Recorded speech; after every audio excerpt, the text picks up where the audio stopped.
Well, we are very happy to have been given the chance to interview a very freshly baked uh, trustee in the 2021-2023 Rizalian year of the international headquarters in Manila. Of course, we're talking about Sir Emmanuel Calairo. Sir Manny, can you would you like to give your salutations to our viewers? Yes, first, thank you very much for having me in your programs, or Alwin, no? And of course for all those watching now, thank you very much for the support that you extended to me and to all those candidates, no?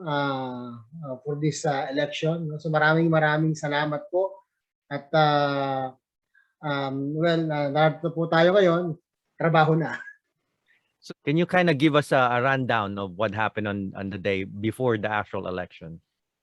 Well, actually, meron po tayo sa IHQ, no? Nandiyan yung ating assembly, no? But very limited lang yung capacity ng ating space, no? So, yung ibang mga tulad na nasa Cavite, we decided na magsama-sama kami sa Tansa because it's where Sir Munding del Rosario, no? Siya yung chapter commander. At the same time, siya ang siya ang nag-invite din sa amin, no, for Cavite area. So ang Magpuri chapter, no, marami po salamat sa suporta ng Magpuri, no. So ang aking pong chapter commander si Sir Aquino Garcia at si Ron, kaming tatlo, at yung isa hindi nakasama si Sir Ed Garnace. We went to Tansa to vote, no. Then we went back to Dasmariñas after ng lunchtime. So yun, pero nakikiramdam kami, no, na kung ano mangyayari, and well, we were invited eventually in the afternoon. We have to rush to the headquarters because it seems that mukhang merong mangyayaring maganda para sa amin. That's very nice. Also, sir, if you can extend our congratulations to Sir Del Rosario for being the Deputy Supreme Commander. Yes, sir. We're very proud of that. We finally call him Munding, no? Mayor Munding, no? Because he's a three-timer mayor of Tansa before, no? And he became a board member, provincial board member, and now the vice mayor of Tansa. He's a seasoned politician, like our Supreme Commander-elect Jerry from Angon Rizal. Now, sir, of course, we're here to talk about you. You did say that you did cite Sir Munding's qualifications and experience. How about you, sir? What do you bring to the table? Well, probably one would be my expertise in history, because of course our national hero is a very historical figure. So what I can do would be to disseminate information about our national hero in different media, and of course to encourage, more publications, more engagement with our youth, and that's one part of my capacity. The other part would be I'm already roaming around in Europe and in Asia, in the United States, delivering lecture about the nationalism and about Rizal. So maybe I could help more organizing chapters and inspiring everyone worldwide to appreciate more about the values and heroism of our national hero. And of course, being the commissioner of the National Historical Commission, hopefully I could also I could help our fellow kababayans of appreciating the life of our national hero, because it's a worthy of emulating his deeds. Now, sir, you're very online savvy. I know that you have several shows. I guess we call them shows. During this pandemic only. That's right. That's right. And no, nobody knows when this all this pandemic measures will last. So, what do you think, sir, is the part of online uh, webinars, online lectures has in store for the Knights of Rizal, considering the pandemic? Well, I think it plays a very vital role in bridging the gap, no? Which is communication. Because before, in order to communicate, we have to be face to face, no? With the people. For example, like us, no? You're from the United States, and I'm here in our homeland, no? And it's very in order to communicate. I have to be in your area, or you have to be in my area. But now, because of technology, it was bridged. No? So with that, because of the blessings of technology, then we could expand more and reach more of our kababayans worldwide in the far-flung areas in order to disseminate the information about the life of our national hero and his teachings. No? And well, there are so many ways of doing it, uploading in Facebook, or in YouTube, making a YouTube channel about the Knights of Rizal, and probably in other platforms like webinars, no, and e-conferences. But of course, that's still let's wait for the Supreme Council to make a decision about it. Now, sir, you guys are in a special circumstances because of the pandemic. Uh, Very limited face-to-face gatherings, and such. So do you think, sir, that this limits your potential activity sponsoring because of the pandemic, as a new as a part of the Supreme Council? Is also with regards to bonding, team building. I know that before the start of this, just the past Supreme Council, they had a training, team building in DAP at the start. Obviously, now it would all have to be online, like you said. But do you think that this is a limitation because you're not face to face? There's no substitute for face to face interaction, and you know. So, what's your thoughts about how you guys can grow as a team with this pandemic situation, sir? Well, as of the moment, we cannot deny that the pandemic really hampers the activities, the regular activities of the order, and even the other activities of our other organizations. That's why we migrated from face to face to online platform.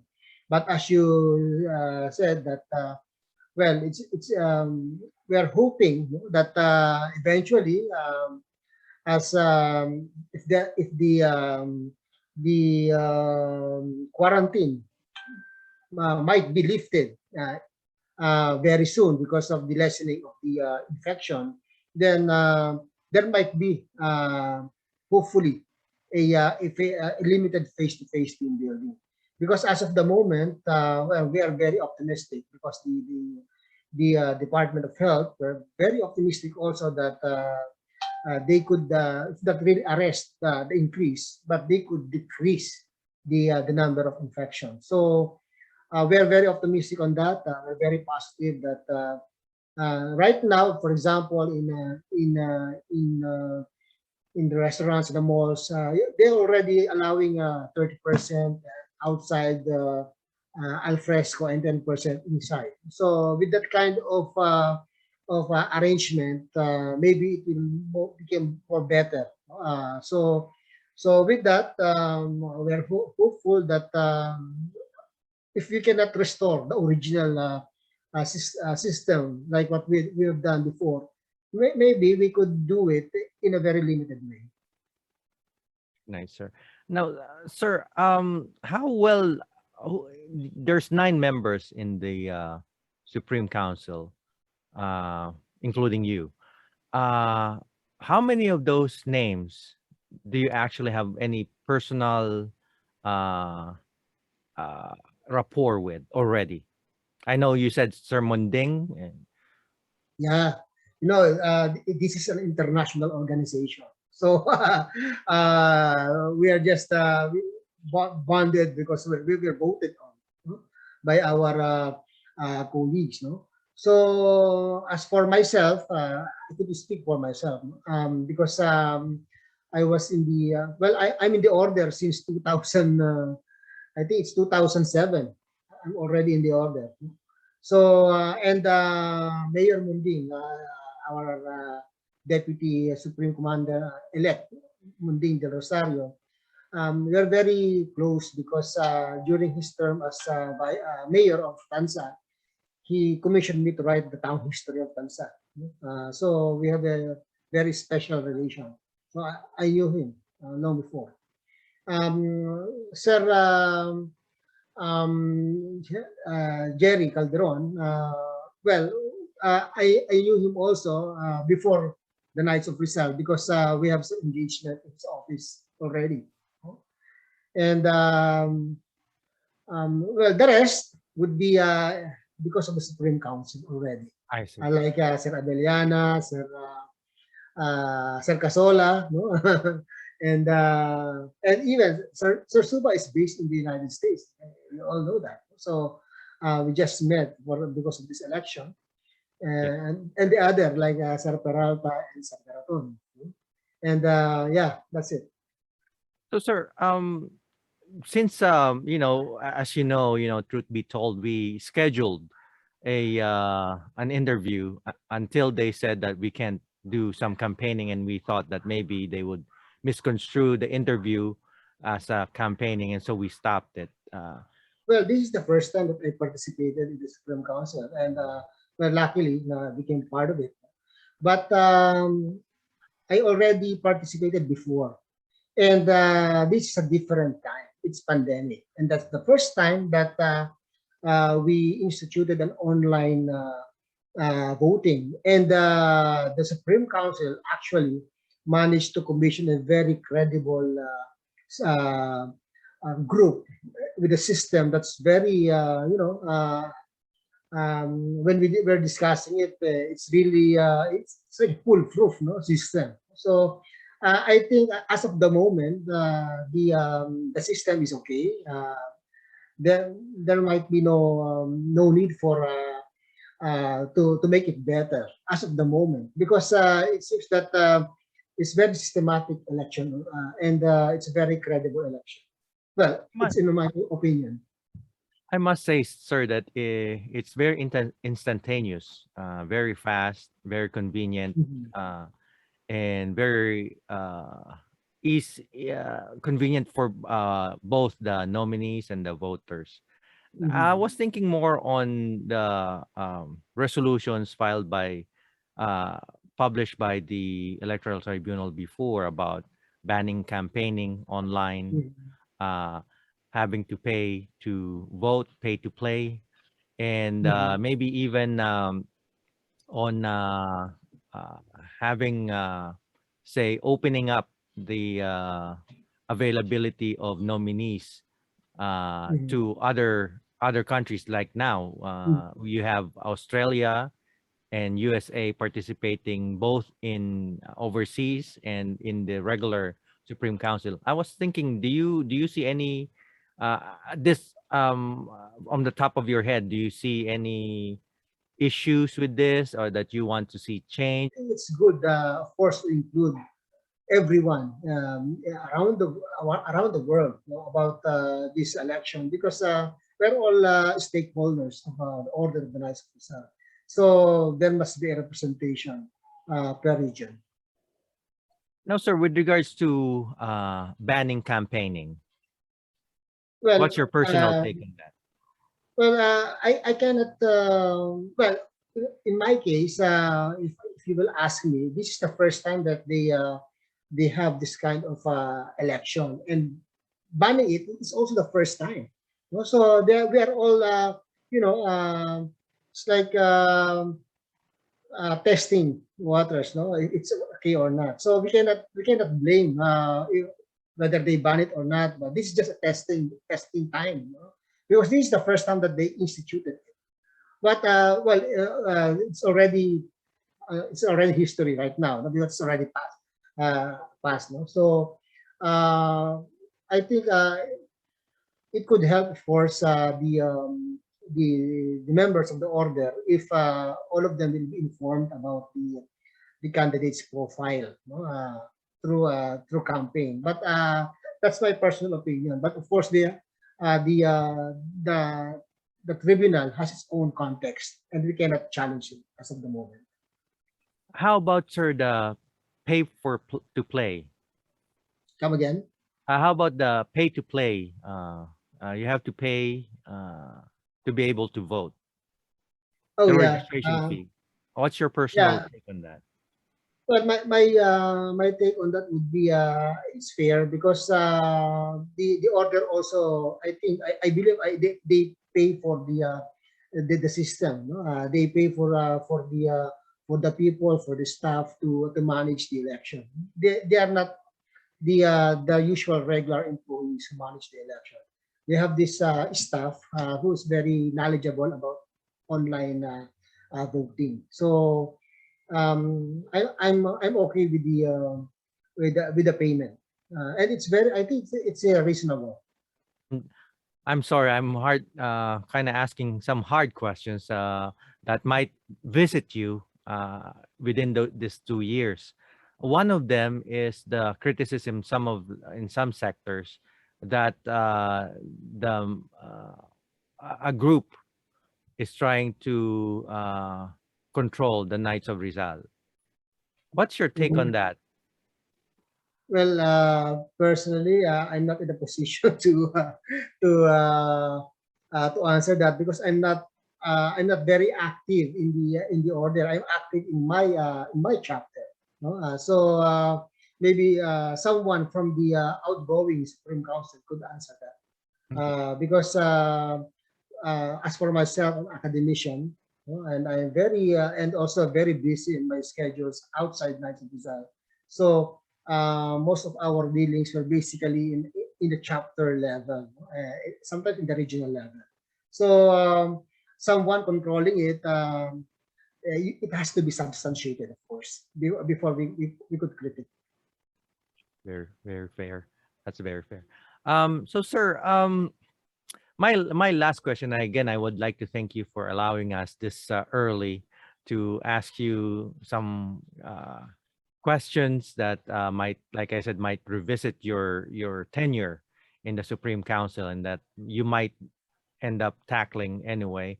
Uh, I would like to thank you also for serving, giving your time. I know it's going to be a lot of sacrifice on your part, all of you, to be a part of the Supreme Council for 2 years. Um, if you, sir, were going to see the Knights of Rizal 2 years from now, what do you want to see happen?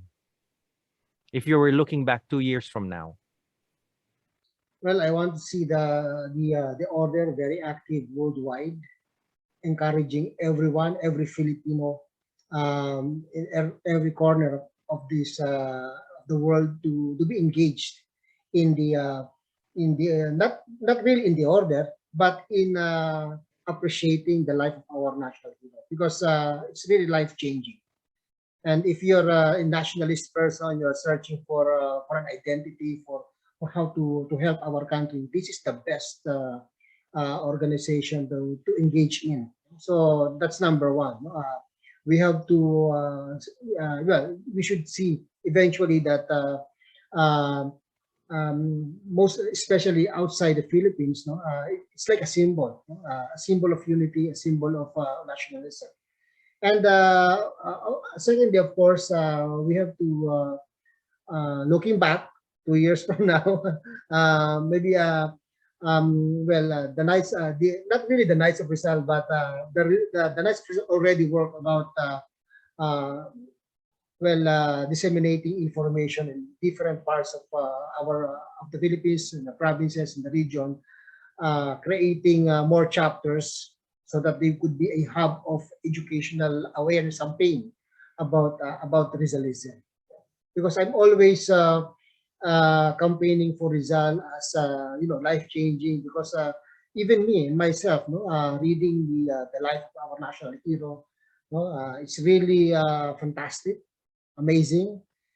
Sabi nga ng iba, hindi makapaniwalang tao siya, kaya ginagawa siyang Diyos, di ba? So, pero tayo, as a Knights of Rizal, we revere him as our hero, our national hero. No? So, isa lang yan eh. Pag na-imbibe mo yung Rizalismo, hindi ka na pabigat sa lipunan, nakakatulong ka pa. And again, Hopefully, congratulations, sir. And I hope for your success, and Nanom Nis Moria. Nanom Nis Moria. Salamat po.